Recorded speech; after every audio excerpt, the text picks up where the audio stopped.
Nagumuha nga po pala sila ng chips na gamit nga lang po pala ang katawan ng saging.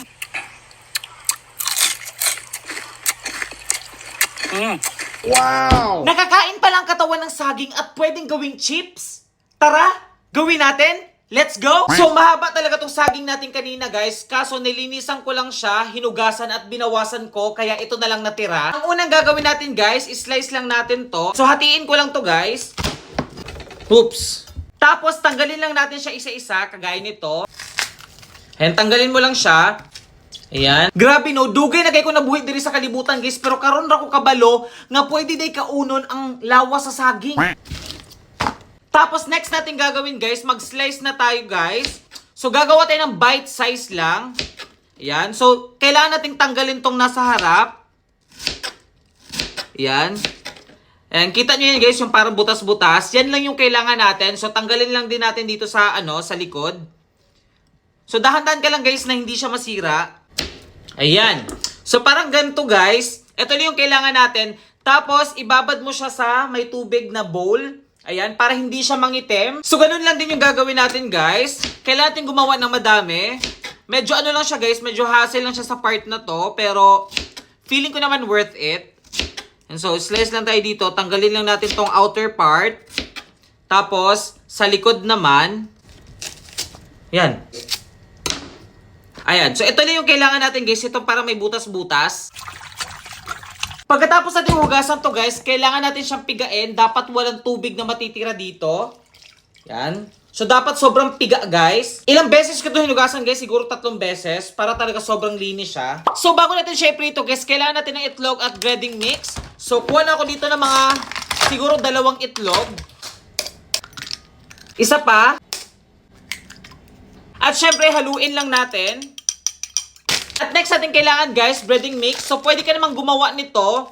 Kailangan mo lang ng harina at baking soda. Pero ako, guys, gusto ko ito para mabilis. So, i-dip na natin dito sa itlog. Itong pinrepare natin kanina na katawan ng saging.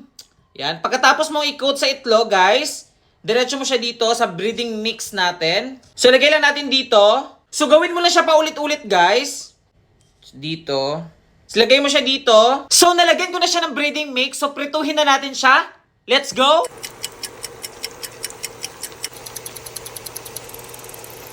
So, ito na yung finished product natin, guys. Grabe, guys. Sobrang bango niya, guys. Parang yung amoy niya, parang lasang chicken. Wow. Oo. Sobrang bilis ang pagluto, guys, kasi pinrito ko lang to. Tapos, after nung first fry, dinoble fry ko lang siya. At eto na siya. Sobrang natatakam na talaga ako. Kaya, ayun, taste test, the moment of truth.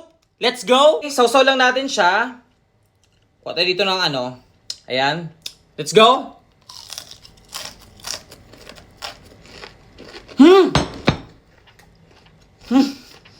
In fairness, guys, hindi siya lasang katawan ng saging.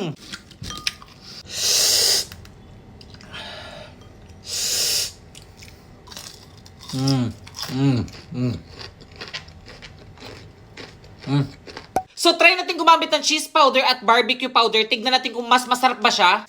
So, maglagay lang tayo dito. Tapos, lagay natin itong cheese powder natin. Budbud lang natin. Tapos, i-shake lang natin, guys. Look, guys. Lagay naman natin to dito. Itong natira kanina. Tapos, ilagay natin itong barbecue powder natin. Uy, mabango din siya, ha? So, nakagawa tayong 2 flavors. Isang cheese at isang barbecue. So, try na natin sila, guys. Let's go. Ito muna cheese.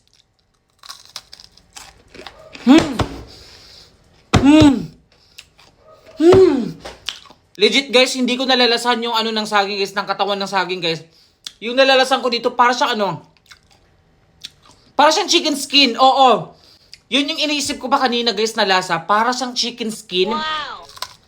Akala ko pang snack lang to, guys, pero pwede din sigurong gawin tong pang ulam. Nganong karon pa ko nakabaludan ni, guys. Nganong karon pa. Dagan kay mga saging dito sa probinsya. Nangatumba na lang, pero wala na pakinabangan. Pwede mo din ibuhaton. Next naman natin itatry, guys, itong barbecue flavor. Ayan. Sobrang bango niya din. Let's go. Medyo spicy pala to.